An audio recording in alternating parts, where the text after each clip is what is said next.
everyone. I'm Rachel here with Ari, and we're your hosts for the Merry Writer podcast. This week, we're on episode 288 asking, who is C.H. Carter? Before we start, if you enjoy the show, consider checking out our coffee page.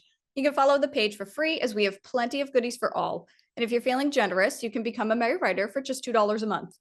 You'll help keep the show going and also have access to bonus episodes and exclusive shop items. If that's not your style, but you still enjoy the show, then please subscribe wherever you're listening if you're not already. Now, please help us welcome Courtney to the show. Thank you so much for joining us on the podcast. Please introduce yourself to our listeners. And before we get to the main questions, can you just tell us how long you've been writing? Hi, yes, I write under C.H. Carter, and I have been writing, really my whole life, if I'm being honest, since I was far back as I can remember. I've been making up stories, but I started writing seriously with an eye towards publishing in 2019. And then, of course, my series, my first trilogy was just completed this past May, which is the Kingsport Chronicles. So I'm very excited about that. So you said you've been writing for as long as you can remember. Is being an author something you've always wanted to do? Yes, absolutely. Yeah. My mom still has all the little notebooks I scribbled in with my terrible, preschool handwriting. And, I was convinced they were gold and were going to get published and everything else. So yeah, it's always been what I've wanted to do.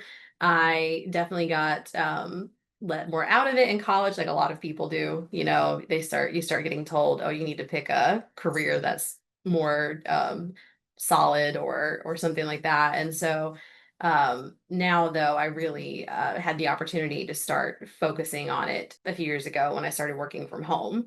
So that enabled me to get back into it. So that was what changed in 2019? Was it that you worked from home, so you thought, you know what, this is the time? Yeah, well, I've actually been working from home since 2017. I have a little bit of a jump on that.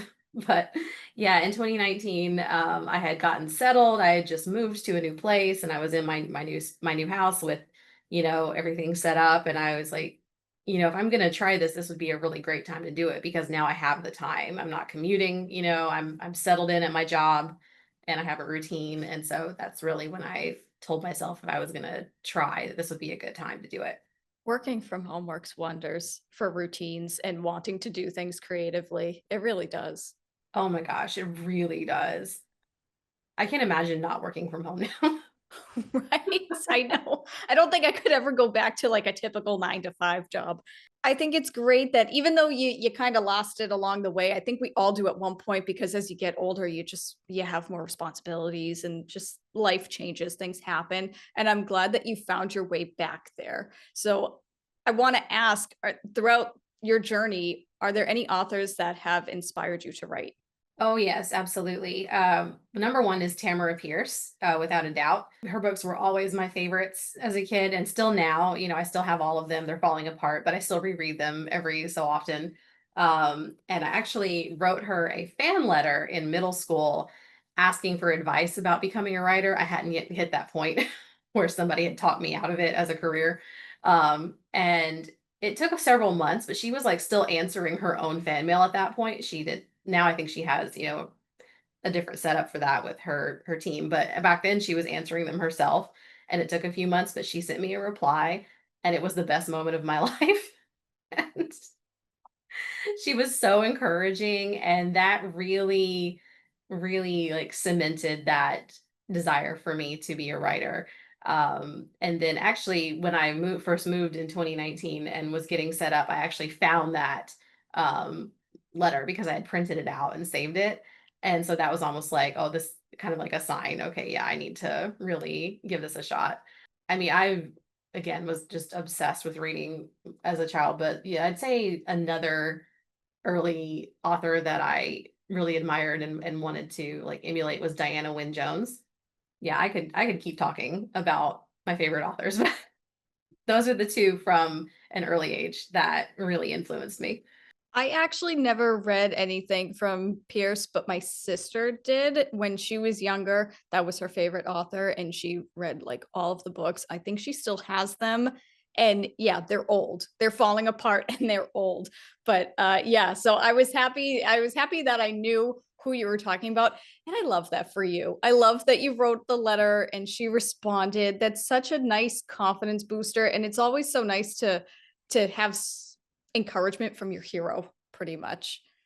Oh yeah, absolutely. I remember the day I got it, I took it to school, and because I was, one of those kids that hung out in the library a lot, and I had told the librarian I wrote a letter to Tamora Pierce, and I remember running in there to show her that I gotten a reply.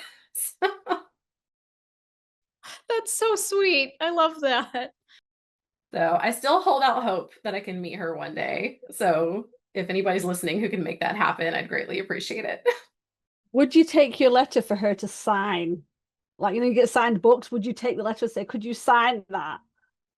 I might take the letter, but I'd be more interested in getting her to sign like my copies of, not all of my books for her because I have most of them, but my favorites. That would be fun, taking a whole like trolley in here. And you have all these books, you sign all of them. Yes. I think it's lovely, like the courage to actually reach out, because I think even now, even like people who are older, there's still this kind of like, oh no, I can't send them an email. I can't, like I said, a lot of authors, especially the bigger ones, will end up with teams and everything, and they may still read their fan mail, but they may not respond. But it's still something to reach out. And let's be honest, even as writers ourselves, we may not be the biggest names. I say that definitely. But if someone wrote to you and was like, oh my gosh, I love your work, it's the best thing, it's really inspiring. I mean, I don't think anyone ever grows out of that, no matter how big an author gets. I can't imagine anyone growing out of hearing someone say something so loving and positive about the work they put into the world. And it's, I actually think more people should do that, no matter what age they are. I think more people should reach out to their authors, their favorite authors, whether those authors are new authors, whether they're the ones who are the biggest names in the industry. I think we should have a little bit of courage to reach out on that. And it's weird. I think sometimes we have more courage when we are younger. Because I do remember I bypassed the authors and I went straight to the publishing house and I wrote to Penguin. And I was like, I want to be a writer. I'm 8. You have to take this. What can I do? And they were very nice. They sent me back. This was before email, so I got like a posted letter. They wasted stamps on me. And it was really nice. It was like, oh, we don't take this specific style of book you were talking about, but here's some advice and you can do it. And it's so weird seeing that kind of like, even if they say like, we can't take anything from you yet, but try this, try that. And it is so inspiring to have that. And yeah, just as a random thing, I think people should reach out more to authors, editors, publishers, anything, just to say hi and thanks for being awesome for what you do. Yeah, no, I think that's a great idea too. I still find myself now like reluctant to reach out to certain authors. Just more for me because like I don't want to disturb them because they might be working on something. But I've gotten better about like reaching out or leaving a comment or something, even though I know like I completely understand that most people are very busy, and especially if you're balancing multiple projects. So I never expect a reply, but when I get one, it's lovely. It's usually just so nice to like get that response back from them. And so I do try to reply to everything. Um, again, sometimes it takes a little bit longer depending on if the message got stuck in my messages, or something, but I try to reply to every comment, even if it's just to say thank you. Oh, that's important. I think all readers appreciate that, either whether it's coming from someone in a team, whether it's coming from the author themselves, whether it's a small message or a longer message. It's just the acknowledgement of like, wow, you liked my work. Thank you so much for reaching out. Because yeah, it's like the readers are important, and I think it's lovely that you do that. That that you follow in that step of like, yeah, I'll reach out and oh, I'm getting all excited. I love things like that. Anyway, back on with the regular question. Let's talk processes. What does your writing process currently look like? Because we know that obviously people's processes change over the years. Sure. Yeah, I definitely went through a big evolution over time from just scribbling down random ideas that came to me when I was a teenager and hoping they might work out. I've since learned I am very much a plotter. I have to plot everything out. You can't see it, but I have this huge board on my wall over here with all of my scene cards from my last book still up that I haven't taken down yet. Um, so once I have an idea that I think would work for a book, I try to flesh out the storyline using the Save the Cat method. I've tried several different outlining methods, and Save the Cat is just the one that works for me at this point. I've used it for all 3 books of the Kingsport Chronicles. So if I can get all of those points down that are in the outline for Save the Cat, then I'm pretty confident it will work. If I'm missing some of them, then obviously more brainstorming is required, or the idea just might not be right. Like there were a couple of ideas I had before I started To Kiss the Sea, which is book 1 of the series. There are a couple ideas that I really tried to flesh out in that way, and even wrote like several chapters, but they just kind of, they hit that point where they fizzle out and it's just not developed enough. But I'm constantly scribbling down ideas, but I'm only allowed to work on one project at a time. Otherwise, nothing would get done. Just out of curiosity, say you've got a board with all your cards on. We're talking like index cards that you make notes Yes. on. Yeah. Do you write an outline like on the computer first or by hand and then transfer the information via the beats onto the cards? Or do you start with the cards, build the beats up, and then develop the outline fully from there? I start with the outline and get all of my beats, and then I take those beats and transfer them to the cards. And if I'm able to go ahead and plot out any scenes that belong in each beat that I might have missed the first time around, then that gives me a chance to brainstorm more, and then add those in. So each card will be, usually each card is a certain character's point of view. If I have multiple POV, which is how this whole series has been, it's Allie's point of view. It's this beat at this point in the book, and these are the scenes that, or the not just the scenes, the events that need to happen in this beat. So that one card might just be one chapter, or it might turn out to be multiple chapters. It just depends once I'm actually in the writing portion of it. But yeah, so I will just take down whichever cards I'm working on at the time and have them with me, and then I'll just keep going through and I need to be able to physically check them off, because then it feels like I'm actually accomplishing something. Seeing the word count grow is great, but I need that physical action of checking something off to make me feel like I'm making progress. So Yeah, I do the get that. same thing. You need that yeah, no, I totally understand that. Important question for you. Do you color code?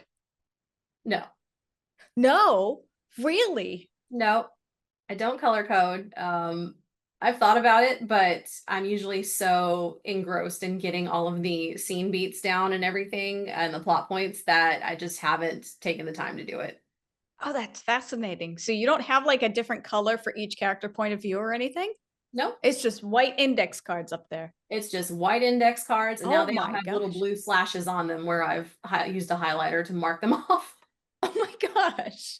Rachel's having an embolism because she loves her I color code, am. and the idea that you don't color code is kind of like frying her brain right now because I can see it in her eyes. No, legit, if I did that, if I didn't color code, all of those index cards would look like just one massive index card, and it would overwhelm me, and I wouldn't know what to do with it or where to start. So that's actually, it's impressive to me that you can just have it all up there.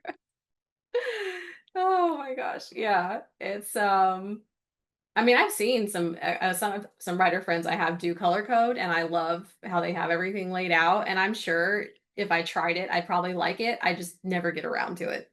No, that's fair. But also, I will say, like, the downside of color coding is that it is a great method of procrastination.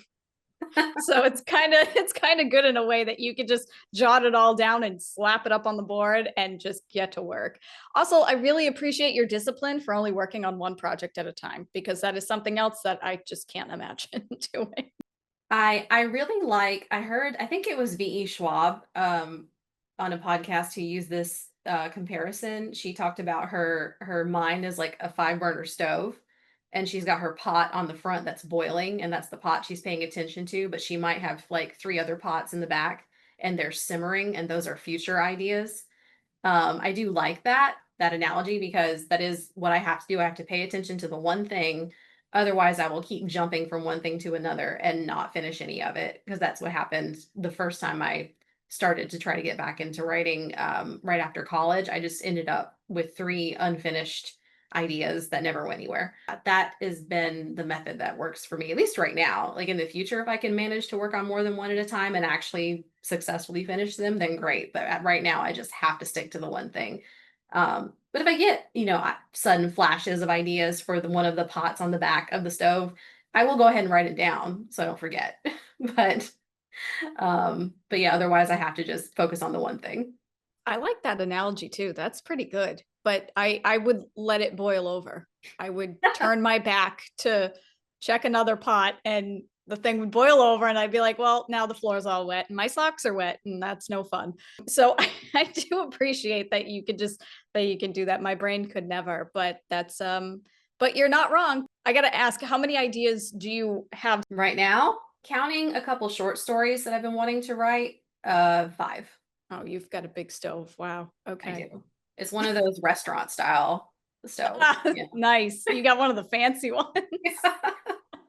I don't know what the brands are, but I know what it looks like. It looks pretty. It's fine as long as it's pretty and it's shiny and it's new. Yes. Now, speaking of your writing, you do write fantasy and fairy tale retellings. So what drew you to these genres? I mean, I've always loved fantasy, obviously, considering what a big fangirl I am for Tamora Pierce. But even if I go through a period of reading other genres, I'll have a little, sporadic jump to just contemporary romance or to mystery or to biography. One year I read nothing but biographies for a year one time. I have no clue what triggered that. But it's always the one I come back to. It's always my comfort genre. And then, of course, fairy tale and folklore retellings are two of my favorite subgenres of fantasy. Like a huge chunk of the books I have on my shelf are some kind of retelling or inspired by a folklore of a specific culture. And I love it. I love seeing that someone taking that familiar tale and putting a new twist on it. And after I got, comfortable with the save the cat method and everything, and was thinking about what idea I wanted to try to pursue at that time, I decided to challenge myself to write a fairy tale retelling because I love them so much. I have to admit, I love fairy tale retelling. No, how many times I read them, I never get bored of them. I never get stressed when I see more people coming out. And I know a lot of them are the same ones, but I don't know. I love the idea that you can have a specific story like Beauty and the Beast or Cinderella, and it can just be rewritten by thousands of people in different countries, different experiences, different voices, and you always get something new, and it's lovely. So yeah, I always love when people say, "Oh yeah, I do fairy tale retellings or retellings of different, like I said, like stories of different cultures." That is a big thing, and I think we should have more of that. Yeah, absolutely. Send me all of them. Just bury me in fairy tale retellings. Oh, really? Because I went through a phase where I was really into fairy tale retellings for a while. And I feel like it was on the rise. There was a trend of it. And then somewhere along the line, I just stopped noticing them. I don't know if they just kind of, I don't know if the trend just fell down or what, but I feel like people need to write more fairy tale retellings. Absolutely. I do think the trend for specifically fairy tale retellings did kind of level off quite a bit, but I have seen more like folklore and mythology retellings the last few years. That's Than true. Yeah. anything else. One of my favorites, oh my gosh, one of my favorites is Skin of the Sea by Natasha Bowen. It's a fantasy novel based on the legend of the West African legend of the Mami Wata, which is kind of like a mermaid. So of course I love it. It's just beautiful. And I think it's considered a historical fantasy because it's also set in a real point in history, but then drawing on that mythology for the main characters and everything is just absolutely beautiful. Oh, That that sounds sounds really cool. interesting. Yeah, I I know just wrote it Sari was down. taking notes. That's all I do in the podcast. People are saying stuff like that is really good. I'm writing that down. That sounds like a good thing. I need to check Oh, that yeah, out. absolutely. But yeah, so I do agree though about the fairy tales themselves have kind of leveled off or they've become more obscure. The only thing I noticed recently with them is I did still see them, but it usually came from newer authors. They were usually novellas and they were usually suddenly really spicy to the point where it's like, I feel like you're missing the plot and just spicing it up, which is fine. Yeah, there's always someone out there for that. But that's where a lot of them that I've been seeing recently, it seems to have been that rather than an actual full-on story, maybe with spice, maybe without spice. So yeah, what I would do is find the authors I liked who did fairy tale retellings, because a lot of people who do that often write multiples, and then you just go through all their work. That was the best way of doing it. I have noticed that lately where they are getting a little spicier. It's like they're trying to combine the two trends lately. It's kind of a random question, but how do you figure out the copyright for that? Like, are all these fairy tales public domain? Yeah, for the most part, I think they are.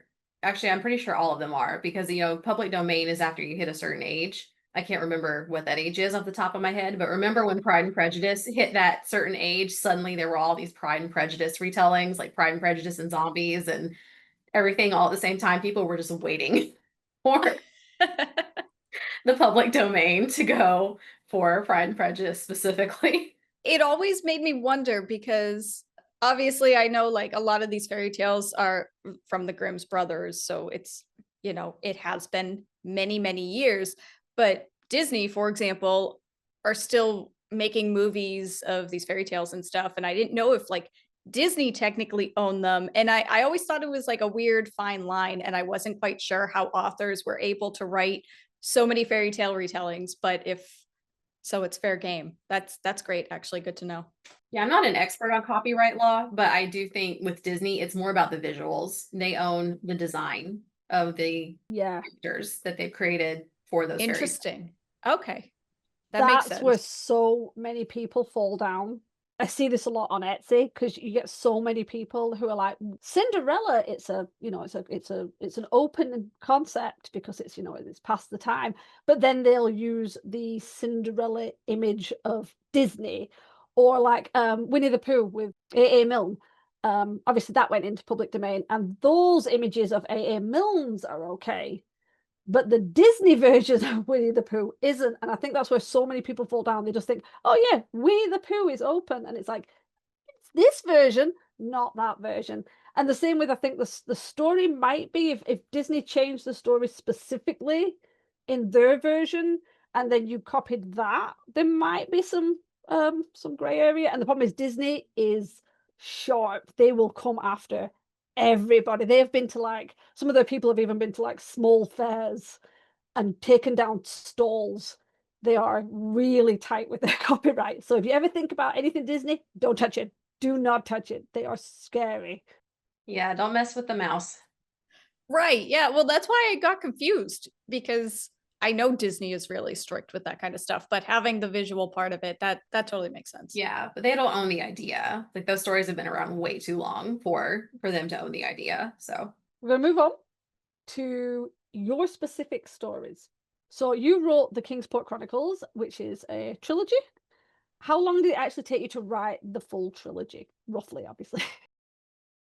I'd say I started laying the groundwork for it in 2020, on lockdown, really trying to use that extra time to my advantage. And I was already working from home, so that I didn't have to worry about that. But yeah, I started in 2020, I would say, really seriously. So about 5 years total for all three. The first one took the longest, yeah, obviously, because of the world building. And it went through a massive rewrite. It went through like 3 different versions, and I ended up having to cut a huge chunk of it out because it was too long. And I actually tried to get traditionally published with it first. So that added more time to it as well. Just out of curiosity, did you write like book 1 and then write book 2? Or did you outline all 3 books to make sure of like consistency and continuity, and then obviously write book 1, write book 2? So that's a good question. I ended up technically outlining books 1 and 2 at the same time because originally it was supposed to be a duology in my head. The first, I would say, quarter of book 2 actually came from book 1 because again, it hit a point where it was just way too long, even, just in general, even for a fantasy book. And so I worked with my editor to cut that big chunk out. And then that's why book 2 immediately picks up where book 1 left off, because it's technically was already in there. So I did have more of a firm outline for books 1 and 2 because of that. But then book 3, I ended up outlining completely separately because I wasn't expecting there to be a book 3. And so I had to work quite a lot with my editor and with my friends who helped me brainstorm, who put up with my random questions to make sure everything would tie together and nothing would be left in a weird, like funky loose thread or anything. That's really good because that's one thing I always have issues with because I am a big writer. I almost never do standalones. I'd love to do that. Sounds like a lot easier. But mine always end up like, oh, it's going to be a duology. It's going to be a trilogy. Oh, let's carry on. And I always think is like, is it best idea to sort of to outline each book and then start writing? But then I always end up getting a bit squiffy because obviously, as I don't know about you, but when I'm writing, I find that things can change even if you're planning something. So you could be like, you've outlined everything, but then you write book one and it's like, oh, it's kind of veering off. So it's like, it's going to affect the outlines for book 2 and 3. So how do you deal with that? Oh yeah, that definitely happens. There were some major plot points that were supposed to go one way and then they ended up going a different way, or a character who was supposed to be just a blip in book one ended up becoming such a huge favorite that I expanded their role in 2 and 3 because people loved them so much. So I will say as extensively as I plot, I'm staring at my board while I say this, as extensively as I plot everything out, I also leave room for just the general like imagination to take over because I could be working on a plot point and in my head I say, okay, they have to get from A to B, but I haven't decided how they're going to get there. So I'm able to kind of let that develop on its own. And if something different comes out of it that I have to work out later on, then I just have to make sure I note that down for myself. And again, having a good editor is key because my editor is not afraid to tell me that I've changed something halfway through. That's good. I'm glad you have like a good partner that'll just tell you like it is.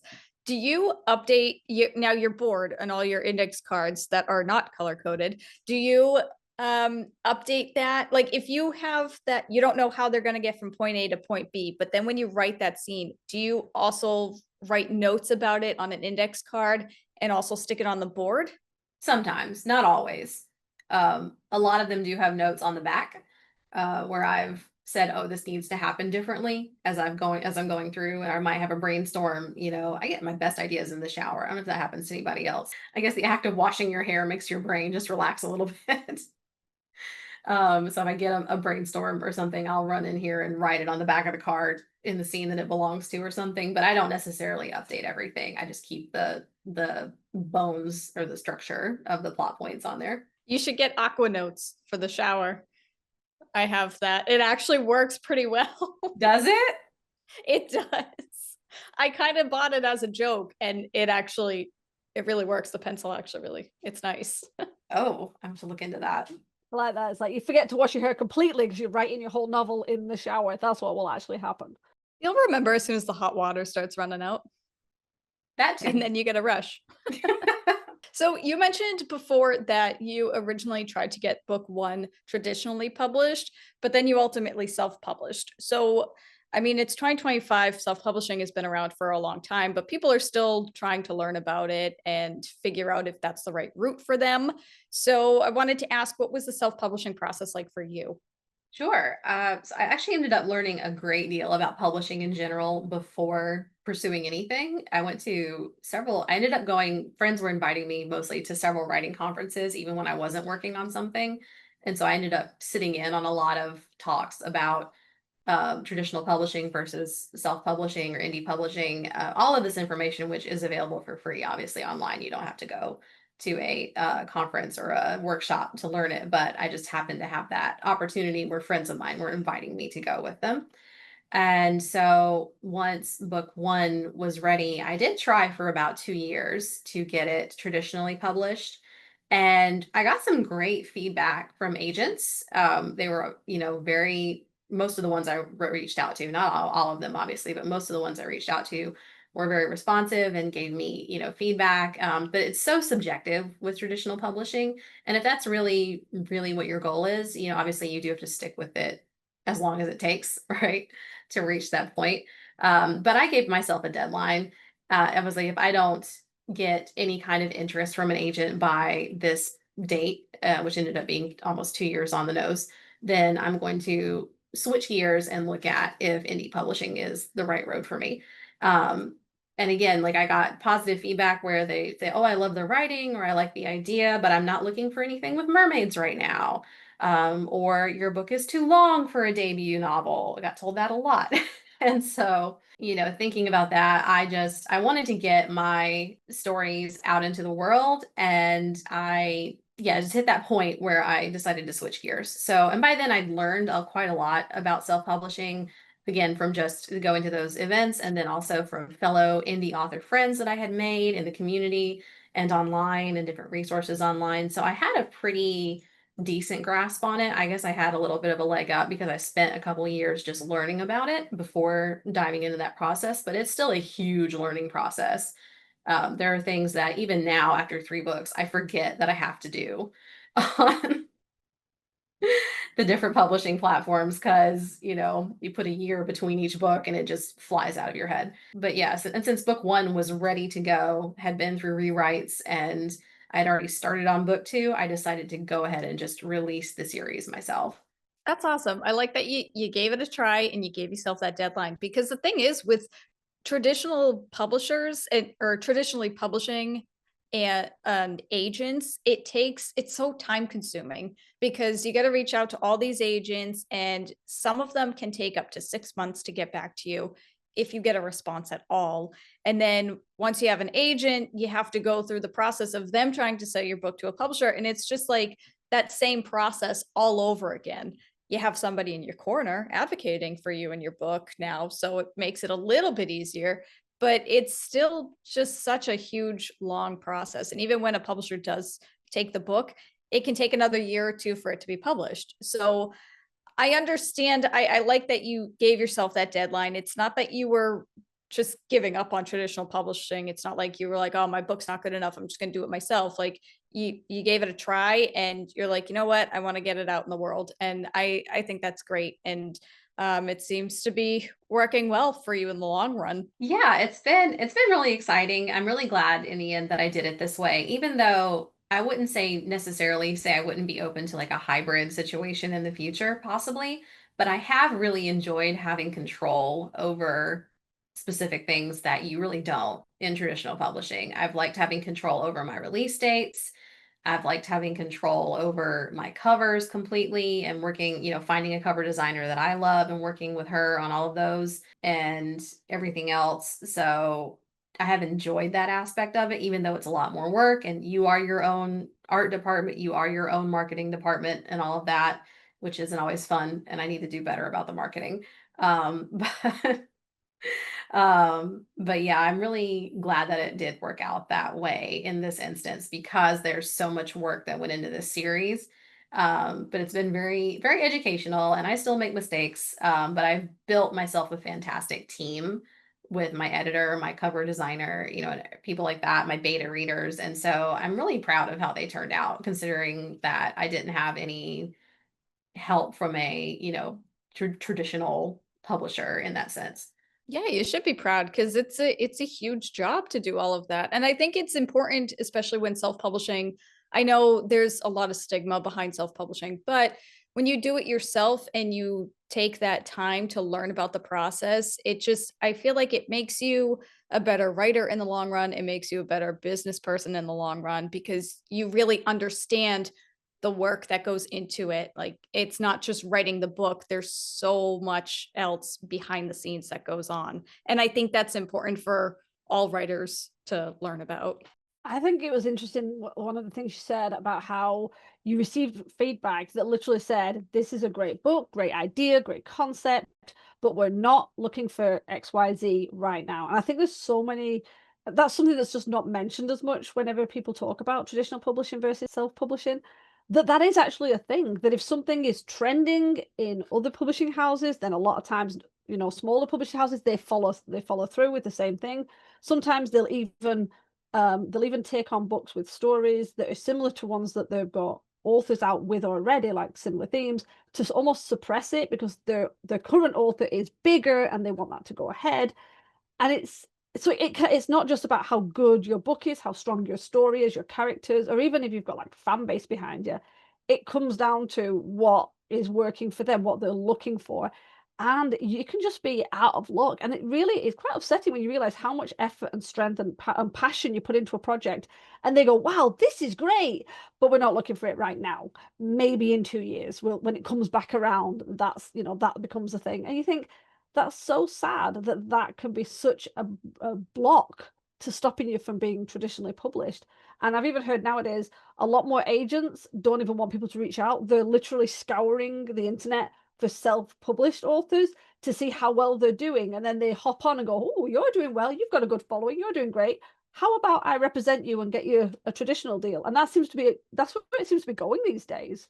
So I think you did the right thing going self-publishing. And by the way, your book covers are gorgeous. Seriously, so gorgeous. Yeah, I've noticed that too, like the number of authors who are indie authors that get approached by agents, if their series is doing really well. And that's great for them. I'm always happy for other writers who, if that's the route they want to go and eventually like do traditional publishing, I'm always super happy for them. Because we're not, not each other's competition in this. I hope anyway, try to be as supportive as possible to the friends that I've made, and everyone else. But yeah, I know I've noticed that too. Just recently, two different indie authors that I've followed for a long time got picked up, and I was like, but it does explain how like their release method changes. One author was talking about her next book, and then all of a sudden she quit talking about it. And then finally she was able to say, oh yeah, this is going to get traditionally published. So instead of it coming out this year, it's coming out next year, which is great, but it does change again that dynamic of what you have control over. And yeah, the whole that was another good point about with traditional publishing, if they're not looking for something specific, or if they've already bought a book in the same genre as yours, then they're typically not going to buy it again. I got told several times that they weren't taking any mermaid books right then, but then over the course of when my books came out, a lot of mermaid books have come out, both traditionally and indie published. So probably in that sense, they already had bought a mermaid book and they didn't want another one, which, yeah, like you said, is just how that industry works, but it's really interesting. So yes, one that just came out, I think within the last couple of months that I'm very excited to read as well is When the Tides Held the Moon by Vanessa Vita Kelly. I think it might be her debut novel, if I'm not mistaken, but it just looks beautiful. I can't remember if it's exactly like Little Mermaid or Shape of Water or something in that realm, but it's set in like 1910s New York City, and the cover is just absolutely beautiful. Yes, I just looked it up. I was just looking at this book the other day when I was at Barnes & Noble. It does sound good, and I do love the cover. It's a nice cover. Yeah, I love that. They went with the that motif from the early 1900s around the edges. I love when people do that.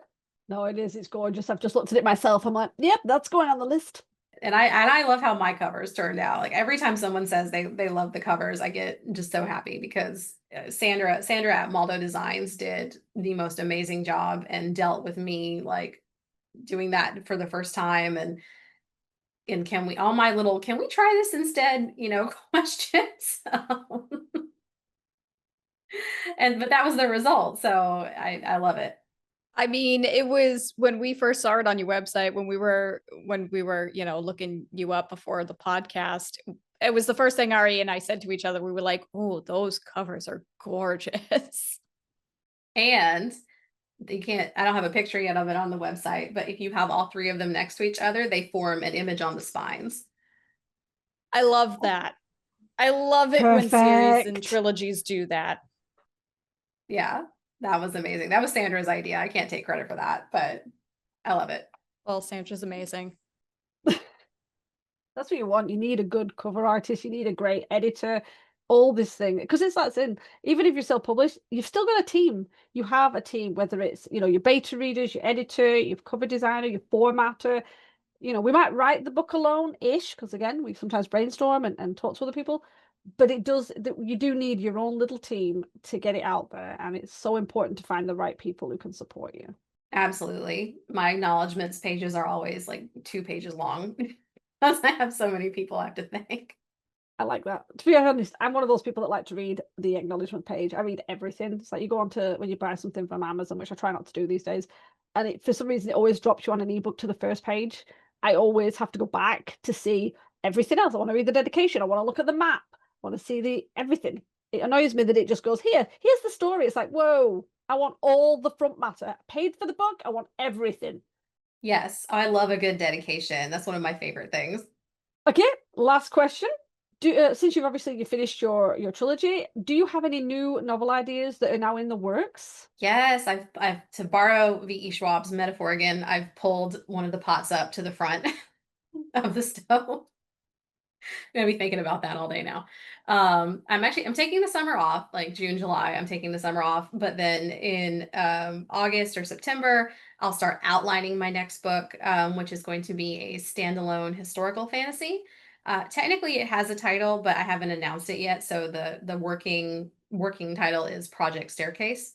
Um, but already got so many notes for it because I actually got the idea for it back in, gosh, 2021 or 2022. But again, I'm not allowed to work on stuff if I've already got something else going on. So I've just been adding little notes to it over time. And now I can finally focus on it. And I'm terrible at elevator pitches, but on a very high level, it's sort of a tribute to Jim Henson's Labyrinth.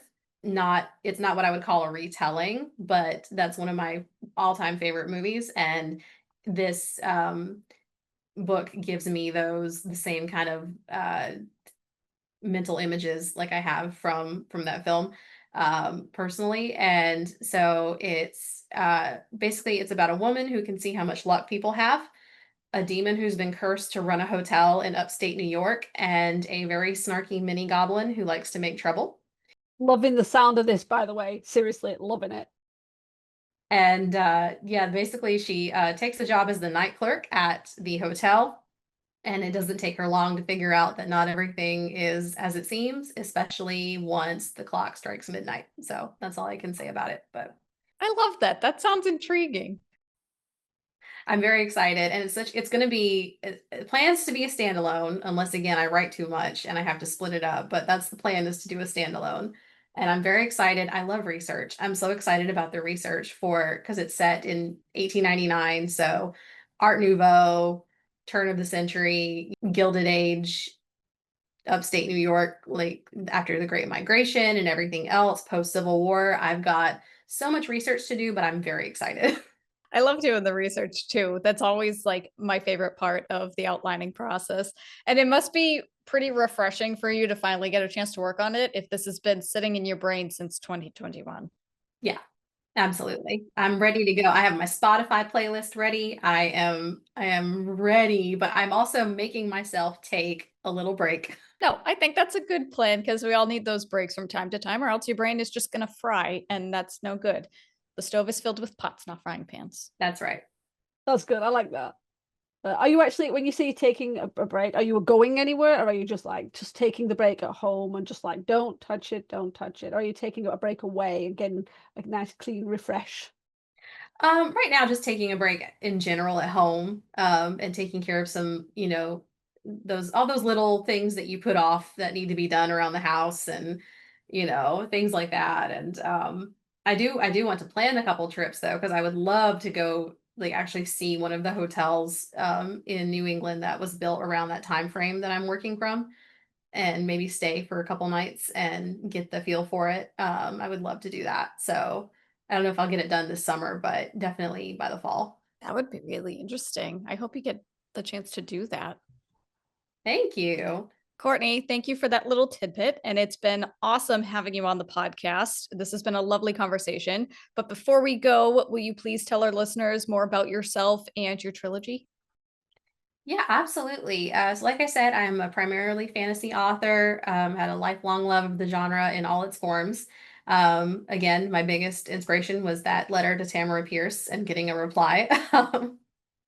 And when not writing, you can usually find me working on a number of rotating projects. I do a lot of crochet when I'm not writing to keep my hands busy. And of course, I have my two rescue dogs here that take up a lot of time as well. They've been very patient with me as I have gotten this trilogy finished. So they deserve some time as well. But yeah, the Kingsport Chronicles, it's now a completed trilogy. It is a sapphic Little Mermaid retelling full of pirates, spies, and of course mermaids. But these are definitely not your Disney mermaids. Just throw that out there. And of course, you can find me online. I'm on Instagram, Threads, Blue Sky, and sometimes I'm on TikTok. But for all of those, it's at CH Carter Writes. And my website is chcarterwrites.com. The ebooks can actually be purchased directly from my website, which I'm super excited about. And I'm still working on getting the paperback sales set up directly from there, but that's one of my goals this summer. And while all my books are available at major retailers, I do highly recommend readers to check out bookshop.org, order through your local independent bookstore, or even, you can request a copy through your local library as well. Excellent. Yes, absolutely. Support your indie bookstores.